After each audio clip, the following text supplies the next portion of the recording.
Hello, and we're back to Filter Optional.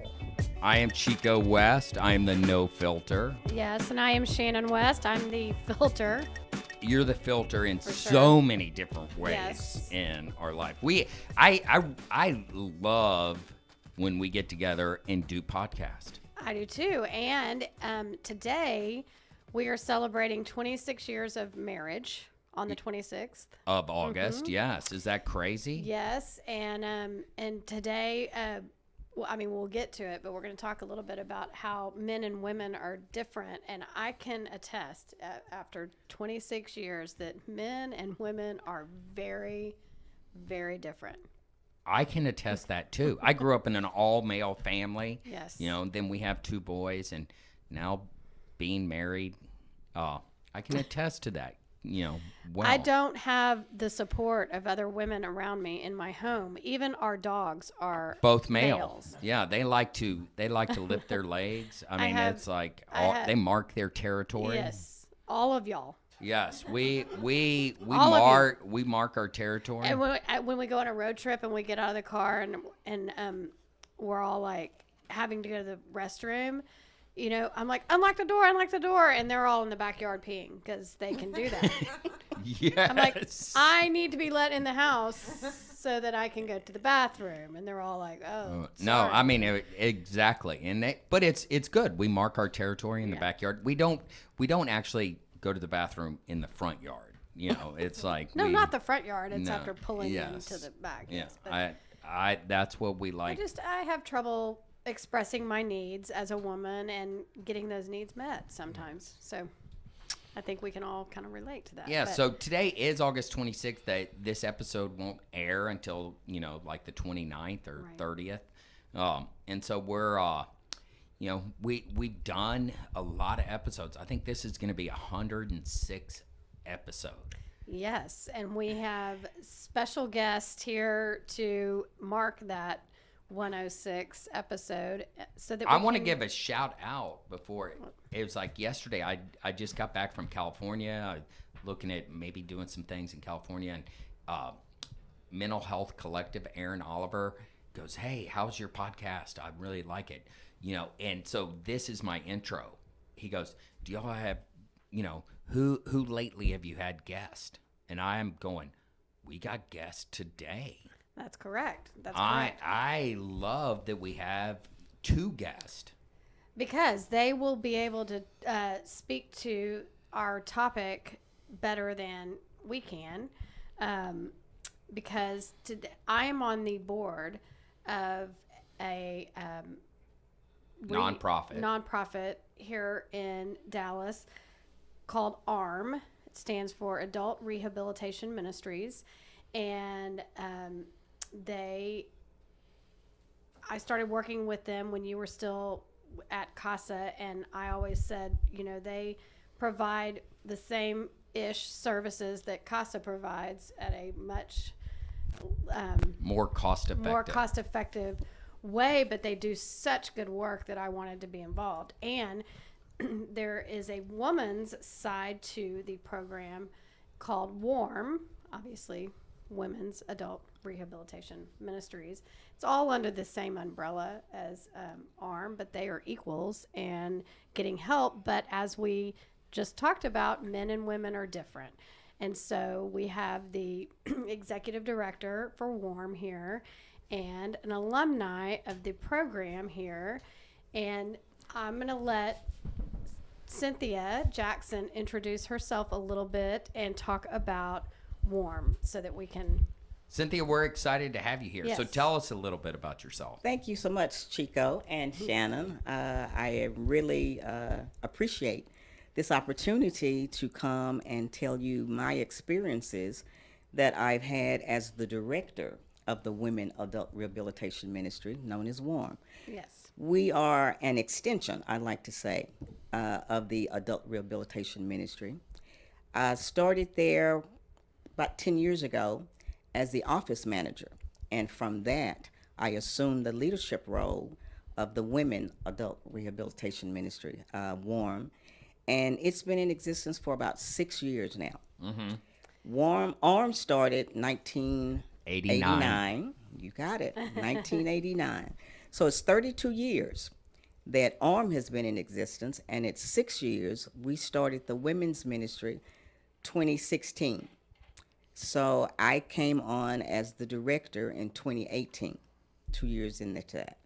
And we have had, since the ministry has started, about 100 women that have come through that program. And our mission is to transform chemically dependent individuals into a loving, accountable program. It's faith-based, 12 steps that we do. It's a process in a residential setting. So this women's program is actually our first residential setting. It was started probably about 7 years after the ARM ministry was started, and it was an outreach, as an outreach program. And it ran for probably about 10 years after that. And then, like I said, just recently we started the women's residential program, and it's been going on for 6 years. So we've had about 100 women to come through there, and of that, I would say it's about 50% that have remained sober, have lives clean. They have been able to go and get their children back. They have been able to get new jobs, training. The process that we have with the women is the same as that of the men. We have 3 phases. It's primary, where they stay for 6 months. And then after they graduate from that, they go into the aftercare program, and that's an additional 6 months. And then for sometimes they may have a relapse, and those women and men are allowed to come back, and that's the innovation process. So that's the 3 phases that we have. And the innovation process is for those individuals to kind of refocus, to get back and reestablish what their goals were, and get back on track to go out. I am real excited about the women's portion of it. It's because there are a lot of women who are in need of treatment. But as we have discussed earlier, there are barriers Yes. that prevent them. I want to get in those barriers, but you have someone sitting next to you. Who is that? You want to introduce her? Yes, I do. This is one of my superstars, I call her. Yes. She is a graduate of the women's program. She came through our program, and her name is Miko Nails. Hello, how are y'all? My name is Miko Nails. I graduated in June 2020. So Oh, right during the pandemic. yes. Oh my goodness. At least I wasn't there during the pandemic because I don't know how they're doing it. I'm very proud of the women and men that are there now because it's so hard not to be able to go to meetings and interact with other Connect. it's Yeah, hard. and so you were already there, and you had community, and you were building community. Yeah, so tell us a little about your story. My daughter came through the program first, and she graduated the program, did a year, and she prayed me into the program, basically. I'm on everybody's prayer card every day because she wanted her mommy back. And she came and picked me up off the streets in June of 19 and told me she wasn't taking me back again. So she brought me to Miss Jackson and was like, Miss Jackson, help my mom. And they helped me, and I'm grateful for that. I have since then got 2 jobs. I just been promoted to a general manager position at a trampoline park. Awesome. So I am very overwhelmed and very excited for this new phase of my life.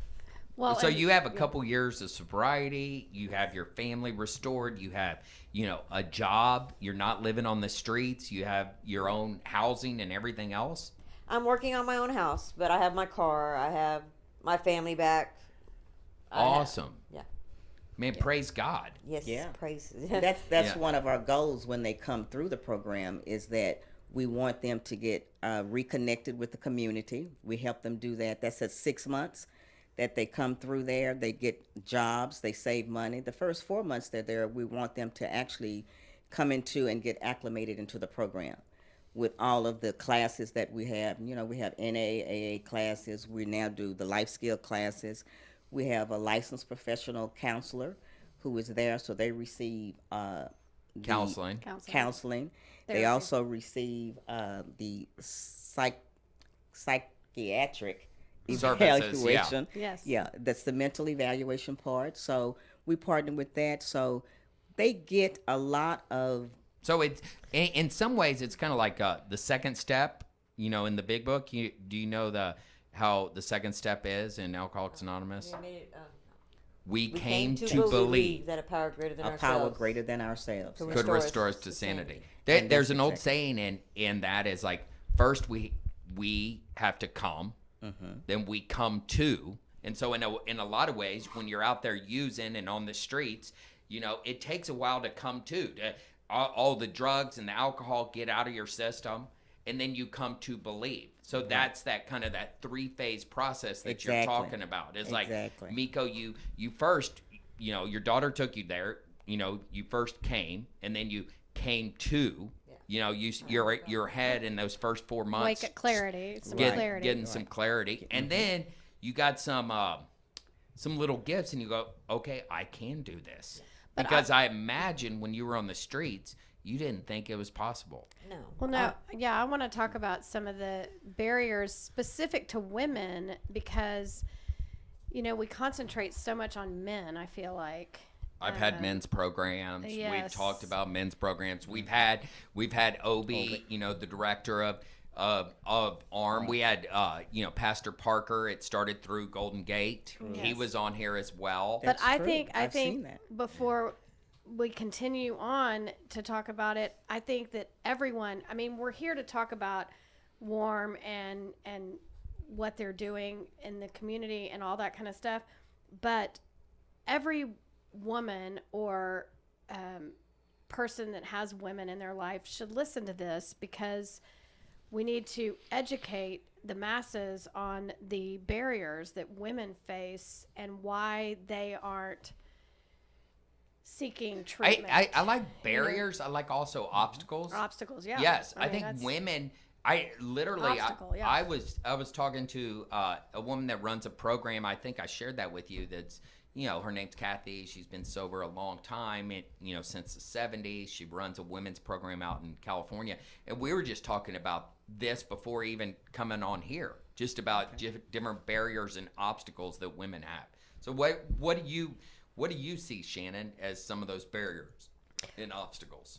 Well, I see obviously biology as an obstacle as far as women's bodies, their responses to substances, you know, how they metabolize alcohol. Do you or want to break that drugs. down for Yeah, you real I would quick? like that because Yeah. yes, And so you're the pro.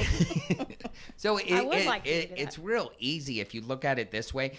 You know, if you have a woman that weighs 150 pounds and a man that weighs 150 pounds, they drink the same amount of alcohol. The woman's blood alcohol content will be higher than the man's. Exactly. And so they process it a lot, you know, a lot slower. They get intoxicated quicker. They might not look intoxicated because of tolerance and, you know, appear kind of functioning and stuff like that. But, you know, if a man 150 pounds drank three equivalent shot and a half or beers or whatever, he might have a 0.06 or something. But a woman would have a 0.10, you know, and be legally intoxicated to drive versus a man. Right. You know, and so it's wild. And so there's that, the biology of it. And then also, can you speak a little bit to how a woman's disease can progress faster than a man's? Yeah, You know, and you know or- it. Yeah, speak to the that. progression. Well, we know that addiction is a progressive disease. Okay, Right. and so it progresses faster.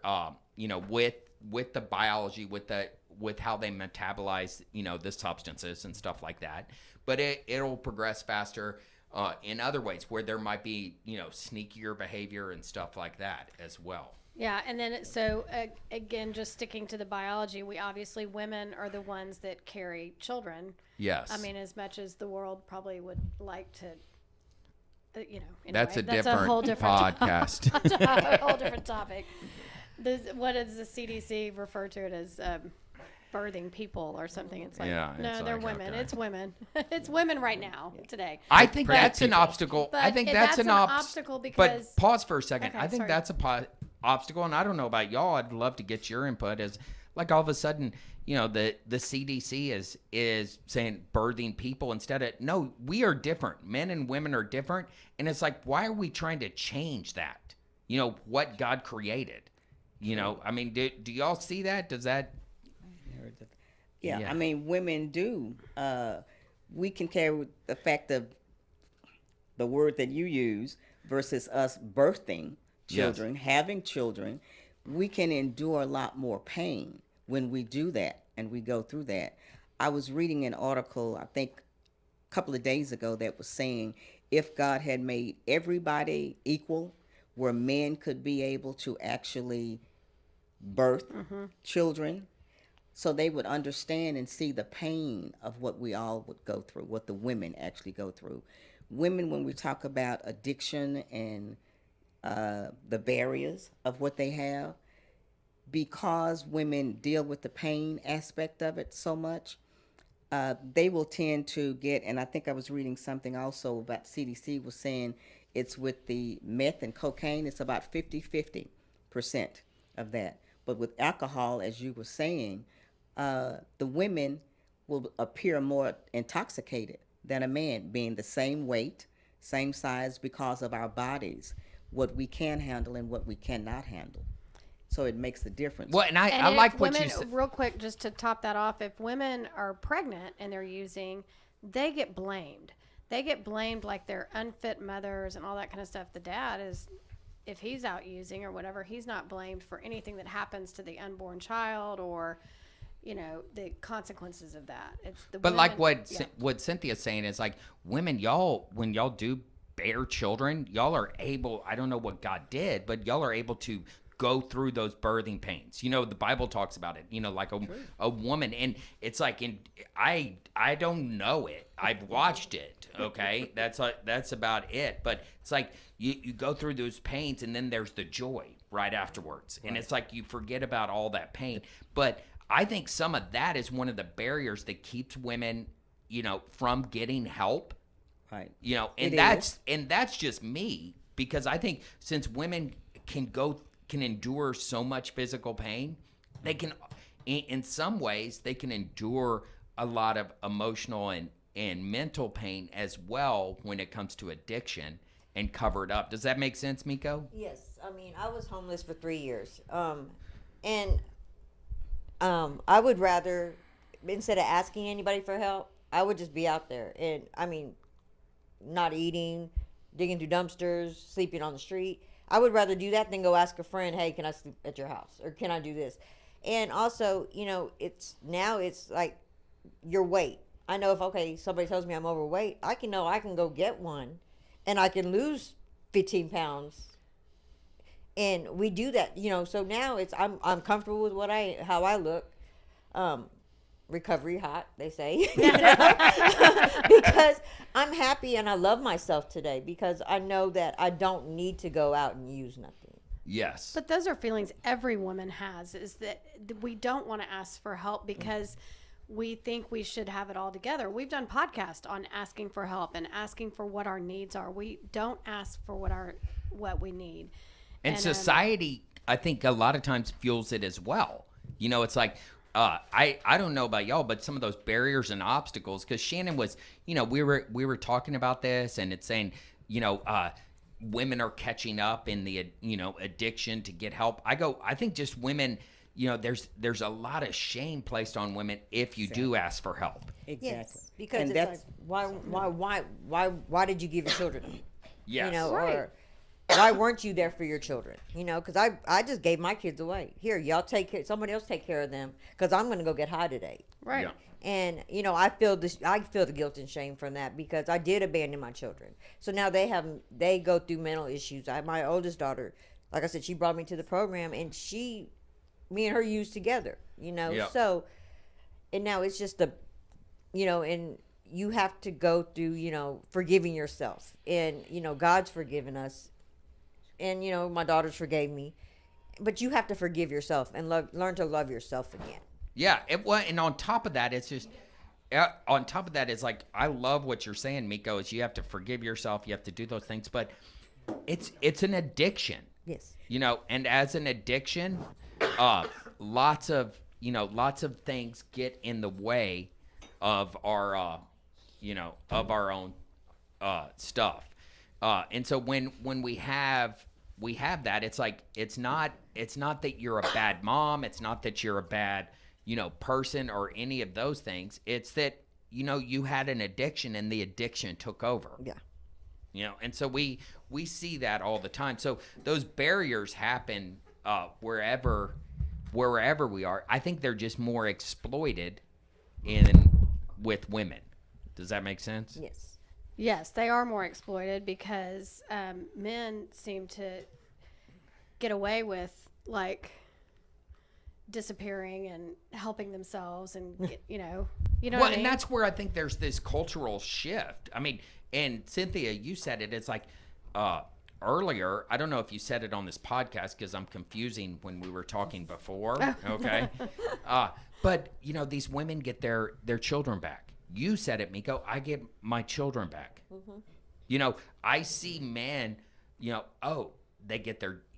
What do we say? The men get their dignity back. They get their job back. They get their self-esteem, and then and their family. It's like fourth or fifth on the list. Right. Does that make sense? Mm-hmm. It's like the first thing we say about women is, they get their children back. Mm-hmm. Right. And we also downplay a lot of their women's problems because what's put out there, and especially on social media now, like if you watch TikToks or whatever's out there, whatever they're like, we want this is mommy's juice, this is it's wine time, or whatever, and rosé all day, and you joke about moms drinking because they need to take the edge off, or they're coping with stress, or they just need to sleep. They need to sleep. And so when you downplay that, it's like, even when like Miko's homeless and like, I can't take care of my kids right now.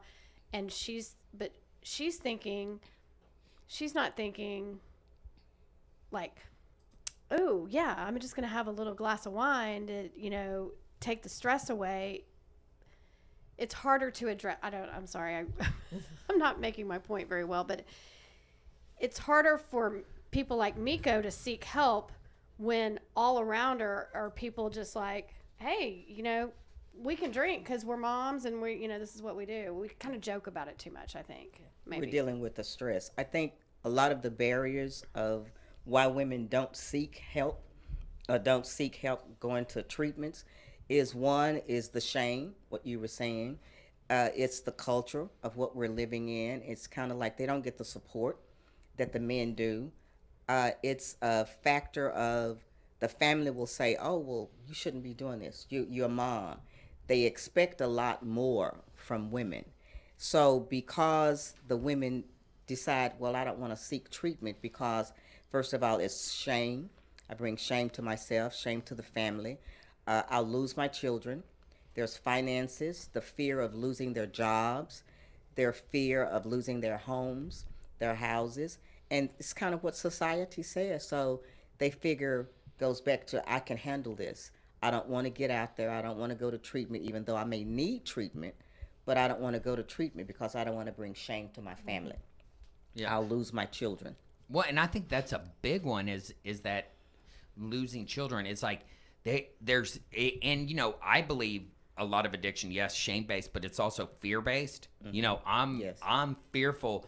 Who is going to take care of my children if I get help? Right. Exactly. And so there's this fear of, a lot of times men, if they have, young kids and stuff like that, they're not fearful of who's going to take care of their kids because the wife's going to do that. Yeah. Right. The mom. Y'all are caretakers. You can't, I'm almost 53 years old and my mom can't stop being mom. It's just like, okay, I have my own wife and 26 years married and my own kids.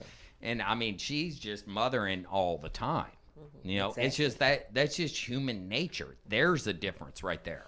Right, completely. Yeah, and so those barriers get in the way a lot of times. And what I believe another barrier is you know, I love your story, Miko. I also see this other barriers.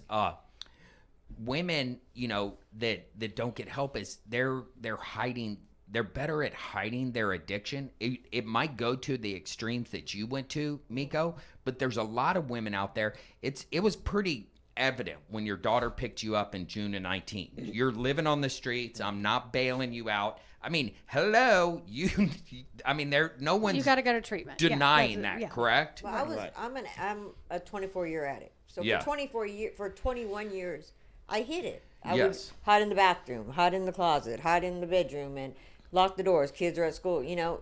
But eventually, it gets to the point where I can't afford a house. I lost the house. I lost the car. Right. I lost everything.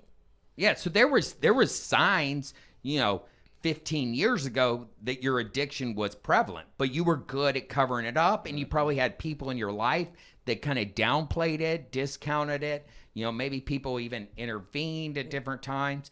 But you said that for 21 of the 24 years, it was, you know, off the rails.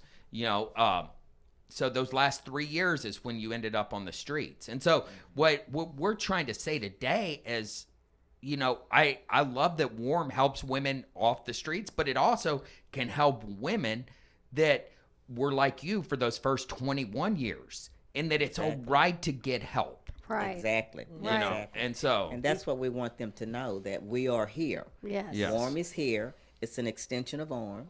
Just like the men need the help and the support, the women do too. And Yes. that the Women Adult Rehabilitation Ministry, we're on site. Yes. We are here. Same location as the men, Yep. as they call down in the bottom. Yes. Yes. Yes. We are there, and we are that extension of the ARM program, to where there are so many women, and we just want them to know that, hey, there is help, there is hope, and we're here to supply that. and here's the other thing is, I don't know. This is just maybe I'm too old school. Maybe I'm too you know, I don't know. I like that Warm and Arm are separate, but one. Does that make sense? Yes, yes. You know, that they're two separate programs, but they're one program. Okay. And I think what you mean by that is that they are two separate programs because they have to be treated a little differently with women and men, but they're equal. And there's a tendency in a man's world to, you know, view things as like, we talk about it under the umbrella, like Warm is under the umbrella of Arm, and I'm not throwing anybody under the bus like you being a man, but but they're really equal. They are different but equal, and sometimes that gets a little. It's like let's take care of the men first. Like we're filling those beds. Let's like fill those beds. It's like we can fill the women's beds. We just need people to know that we're here. yes, and I want to get back to that. But Yeah. my point was a little sorry. different. I'm That's sorry. all right. And what I was saying is I was out in California, and there's a program that, you know, that's has two programs, a women's program and a men's program. They're both, you know, they're both the same name, but they separate them. You know, they're, you know, probably 5 blocks apart, you know, and stuff like that. But I like what they were saying is like with women, and I think one of the obstacles that women have in recovery, and Miko helped me out because I like what you were sharing, is men, it's easy for men to build community with other men in recovery. Women tend to want to build, you know, community with men when they're early on. You know, they want to get that deal. I think that's an obstacle that gets in the way. What I like about that program that I was at in California is like, the CEO of the program was trying to say, hey, let's get the men's and women's programs together for, you know, this barbecue. And the women's director was going, no, we're going to keep them separate because right now they're early in recovery and they'll get too focused on those guys. Exactly. You know. Exactly. It's like that at the Arm Ministries too, because they don't want us fraternizing, Exactly. because we're new in recovery, so we come from the streets to where we cling to other people that we're alike. So okay, if I go, he'll give me cigarettes or he'll give me some money, or so they try to keep it separate, but we learn all together. Yes. But we have to have our boundaries, and they have to, and accountability. So they give us enough freedom so we can prove to ourselves that we can achieve our goals, and Right. we don't need a man today. And Yeah. that's the thing. That's where I think that sense of community comes in. And I don't know, Cynthia, you can respond to this as well. It's like men, like at ARM, guys, to build community, and it's in their phases, but sometimes it's playing a pickup basketball game, or doing some kind of sports activity. Women sometimes struggle with that early in recovery. I've worked with a lot of different women, and early in recovery, they when I met with them individually, I go, you need to get a female sponsor, you need to hang out with other Exactly. women, you need to do Exactly. this. He goes, I don't like women, they're all bitches. That's what they say. And that's part of that barrier. Yeah. Part of when you say community, we try to get the women, and that's why we have in the Warm House. It's that, yes, we have when they first come in there, is that we're one, really, but we are separate, as Shannon says. We have the same classes. We teach the same classes, the NA, the AA, they go together that. But then when it comes to activity, outside activity, that's where that separation comes. And then we have different classes set for women to where they learn to set boundaries. They learn to respect themselves. They learn to say, you know what, I can do this without, A man. there you go. There you go. And so it's like guys, when I had Gaston House or other things like that, or Casa, is like, these guys, we could come up with different, fun activities and stuff like that. It's like with women, sometimes it's like, for you early in recovery, how do I interact with other women that we both enjoy it? I look at your nails; they're beautiful Okay. and stuff like that. Is maybe sometimes it's like how to have Okay. like pampering days. and Yes, stuff so like that. that's Exactly. that's what Cynthia and I have talked about, and I have talked to a nail salon in the neighborhood, and I'm working with them to offer that kind of stuff, and we're going to try to offer that because, of course, a man would say, well, I mean, it was easy to think of stuff to do with the guys because you're a guy. Yes. So it's easy to think of stuff that y'all would want to go do. But it's easy for women to think of what women Yeah. want to do. They just need to be heard. But at the same time, Shannon, I That was a agree good- with that. yeah. But it's like women can you go to the nail salon by yourself, and so it's Yeah, no. you can do some of that stuff. But I like seeing when You have when to organize the you- activity. Yes, Yes. you get other women, and you can be getting your nails done, but you can socialize and interact and learn how to have relationship and community. Yeah. And I like what you said, Miko, before we got on, is like you want to give back. You want to share your story. You want to, do what the 12th step talks about, having had a spiritual awakening. So like, we have a group of alumni women that get together, and we'll go do lunch, and we have a chat that we all chat on to experience. If we have a problem today, we can express ourselves, and we're just out there to reach out to each other. I come back, I go to the ARM program to share with the women. If I have ups, they've seen me get my jobs. They see me Yeah. get the car. They see me do this, do that. But when I have a bad day, when I had my breakdown or I'm overwhelmed and my mind is going crazy, Yes, I come back and be like, hey, this is real. Like, this is happening. And I'm self-sabotaging myself thinking I'm not worthy. I'm not going to make it. And I'm like reaching out to them. I'm like, but I don't have to get high today. I can come and talk to y'all because y'all are going to be like, Miko, we'll pray for you. Right. Miko, we're going to walk through this with you. When I was Or maybe even take it further is like, Miko, okay, what part are you playing in this? Just my Where mom, people are, maybe helping and challenging you. yeah, and that part, and like when I was in the program, we would go shopping just to go to Just to get out. just Yes. go Area. just go to Yes. Walmart and walk around and go grocery shopping. We loved that, and that was Yes. just what we go to Fala's and go buy some clothes or Dee Dee's just to get out of the house or get away Yes. from just to be women and feel like a woman. Yes. So that's the community. That's the building the relationships. And that's one thing that we focus on too there for the women. We have the classes all together, But then there are certain times we have our own separate groups. We have our own separate outings. We also have another group that comes down, and when you talk about the activities, the basketball and stuff, they do volleyball, and they do that together. Yeah. The men and the women, and we kind of combine that. So there is a distinction. We always want to make sure that the women know women are different. There's a little bit extra that they need that the men say may not need. Some men maybe like to go and do shopping and what have you. Yep. But for us to be different, you can't do 24 hours a day of just grinding and learning the material, learning how to stay clean and all that. That's something that both men and women need to do.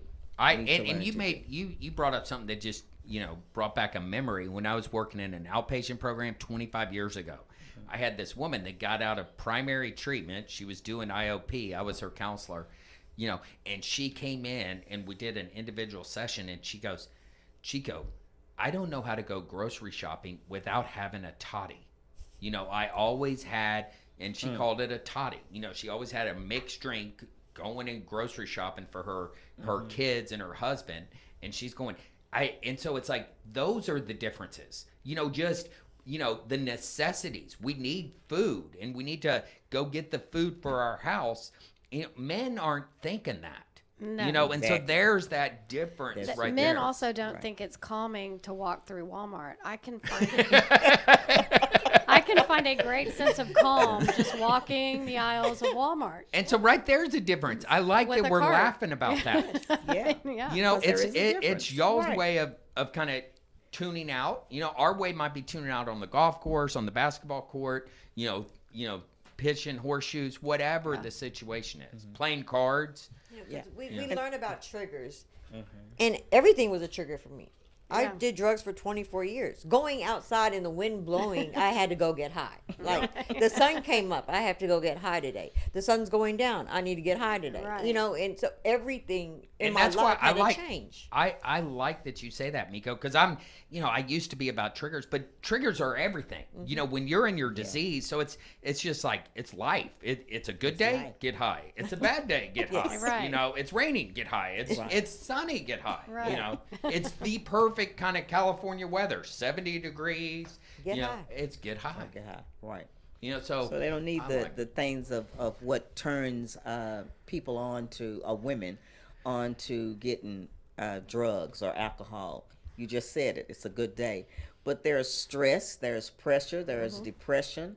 Those are things that drive women to Yes. to the drug effect. They are Right. introduced at an early age. A lot of them go through trauma. Yes. And they have no one to reach out to. They have no one to speak with, so they turn to drugs. Well, and I like that we're talking about this. So, correct me if I'm wrong. I got 3 women in front of me. It's like there's this, I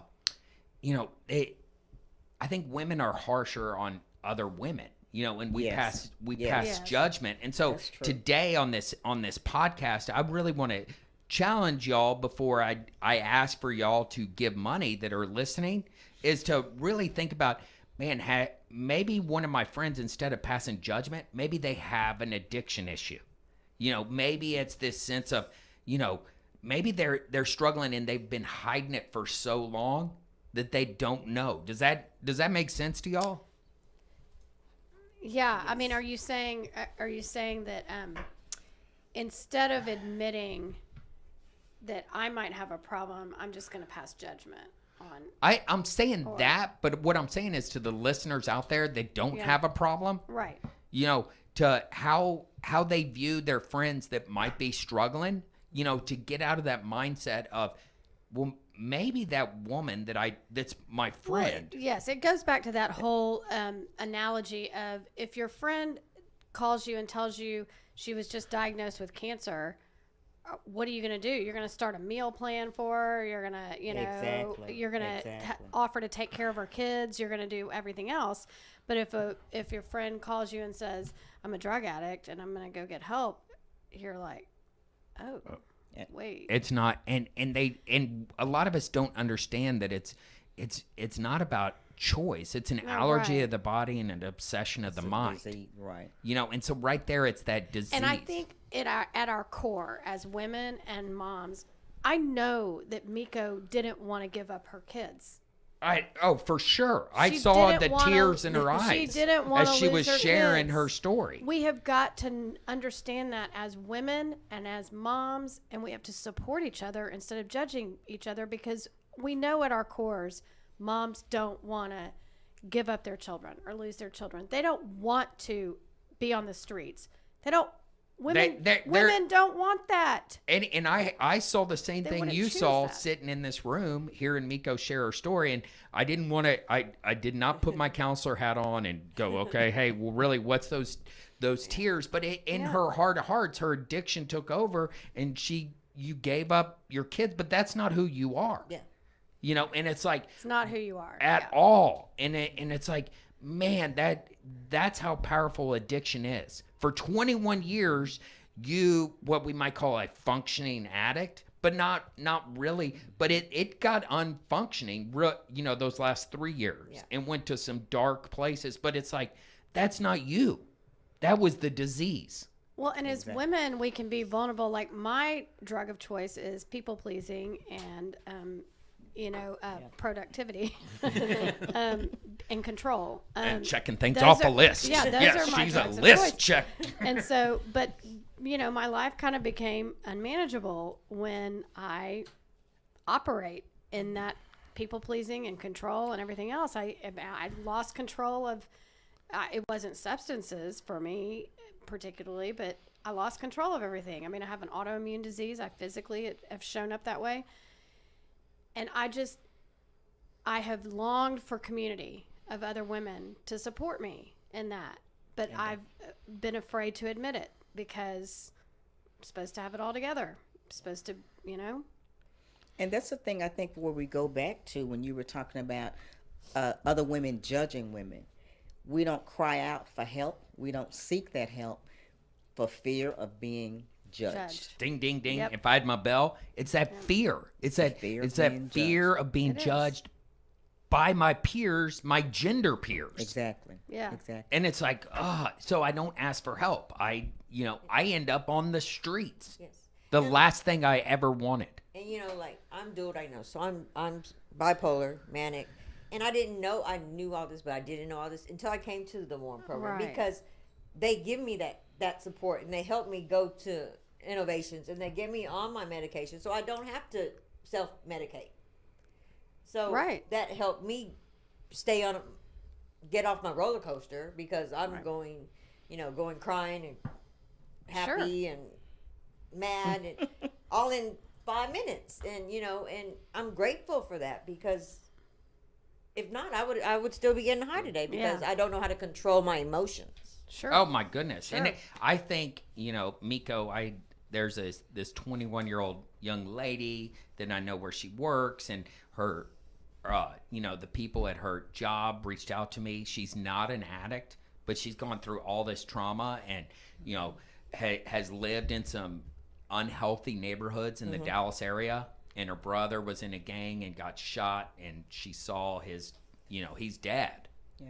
And she was been abused by her dad, and I got her help with a counselor and with innovations, and man, I saw her the other day and she's smiling, and I think I don't want her to go to self-medicating.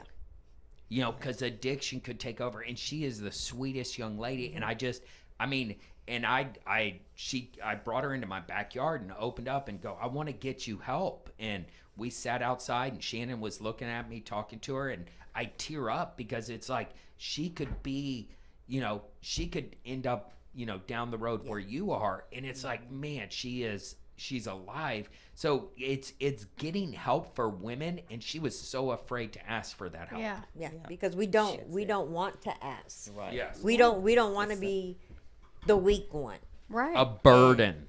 That part. yeah. Yeah. And so I think about this. I'm hoping everybody's still listening. And it's like, it's incredible what ARM does, WARM does. And today, yes, I mean, ARM gets money, but I'm asking today that you'll make checks or you go online and give money, but put warm down in the you know, And in it's the memo so part. easy to give It's- online. It's so easy to give and online. do the same thing. But the crazy thing is, y'all help women at an incredible cost. 1 month to sponsor a woman is $500. You know, for the Yes. 6 months is $3,000. That I know people that are listening right now that would be easy for them to do. And so it's like, man, I really want to challenge people today to pray, to talk to your spouse, to go, hey, what can we give? You know, Shannon and I'm gonna say it online. Cynthia, I don't know if you know this, but we're gonna give $5,000 to Warm. You know, and so that is our commitment. I hope I can Thank you. I'm hoping I can get 5 people to match what Shannon and I are giving. You know, Yes. and so love that. that is, you know, that's our commitment because we love to see people restored. You know, and you know, and thriving now. You're not just surviving. You were surviving on the streets, but now you are thriving, Miko. She is. You know, you Yeah. have 2 jobs. you're having your you're having your feelings. You know the old saying of what sober means. Son of a bitch, everything's real. You know? Now we have, you know, it's real. But right now, it's like you can give to Warm, which is part of ARM, and it's armdallas.org. ARM Dallas.org. That's our website. That is That's the the website. website. You can mail a Donate check or button. you can donate on the donate button.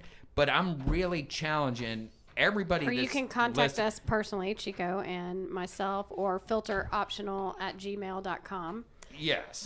But yeah, And and so- we can tell you how to. And give. and if you're doing that, we would love to see that. We would love to see as much because, man, we want to get out like what we're doing today, and let other women know it's all right to get help. Yes. Let other women know that, hey, there is help out there. Exactly. That your life can be restored. Restored. Mhm. You know that you can feel like a woman again. Yes. Yes. You know, and so those kind of things. It's like I get excited to sit here in y'all's presence and truly feel honored Oh, thank to you. to be, you know, a part of this. Yeah. I am so I don't know, overjoyed, and I am very appreciative to have this platform to be able to speak to those women. And I couldn't have said it better than you. There is help. There is hope. There are women out there who need it. And to all of the listeners on your podcast, as he said, you can go online to the armdallas.org website, click on the donate button, and just make sure you put in the bottom part, the memo section, that this is exactly for Warm, and that's what we're trying to do, to support those women. And it's just like it's only $500 a month, but believe it or not, there are women who can't even afford that.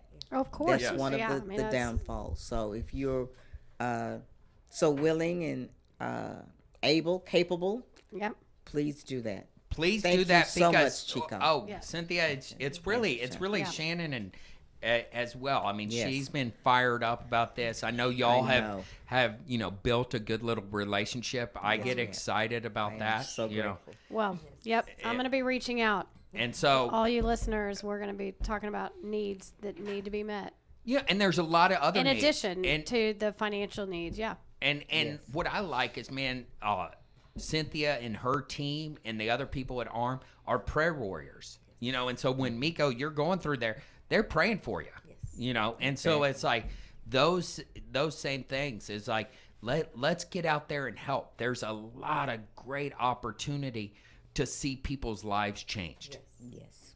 You know, and so the other thing is you can listen to us. So Cynthia and Miko, if people have Spotify, you can share this episode with them. Or iTunes, iTunes. you can share this And episode. it'll be on our YouTube page. And so people can go and watch. You know, I don't like watching because all of a sudden I go, wait a minute, I have a double chin. You know, but oh, come on.